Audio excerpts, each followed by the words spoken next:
Tensions are spilling over into violence in one American community. We'll tell you what police are doing here to prevent officer-involved tragedies.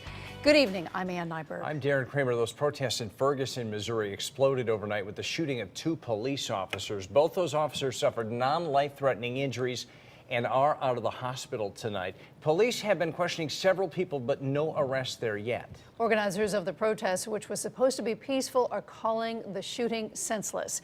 Connecticut communities are responding in an effort to keep that violence from hitting close to home. News 8's Bob Wilson has been riding along with Hartford PD tonight. He reacts. Bob. Yeah, you know what? They are aware of what's going on in Ferguson, but I talked with Deputy Chief Foley about it in Hartford, and he said, you know what? The human element, that is it, whether it's passion or emotion or adrenaline, mistakes are going to be made, whether it's the police officer side, the community side, and he said the best thing to do is try to bring both sides together and let the community know just who the police officers are.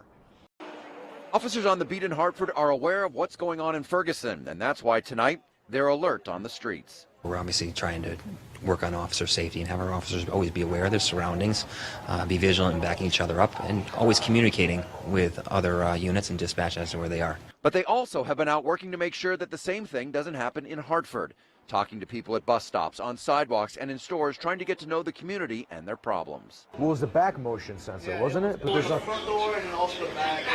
But they took care of it because I haven't been here in a while. We always have a good relationship. Why is it important? Well, they look out for us. Now, police say it's all about boots on the ground and getting out of the car. At least once a shift here in Hartford, the community resource officer gets out of the car and he'll walk up and down the roads, getting to know the people going in and out of businesses, to talk to the owners and find out exactly what's going on. So that way, if they do run across a problem or have a problem in the community, they're already out ahead of it. Bad things are going to happen.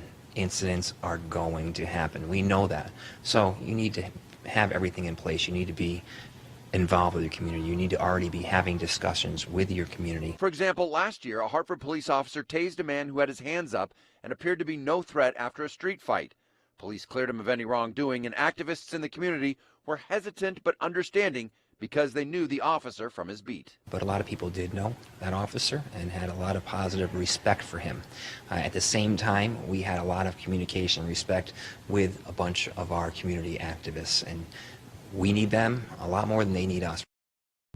Hartford Police tonight saying there's no threat, there's no problem right now. They are just doing what they normally do every day, and that's take care of the community and make sure the community knows who they are. I'm Bob Wilson, reporting live in Hartford, News 8.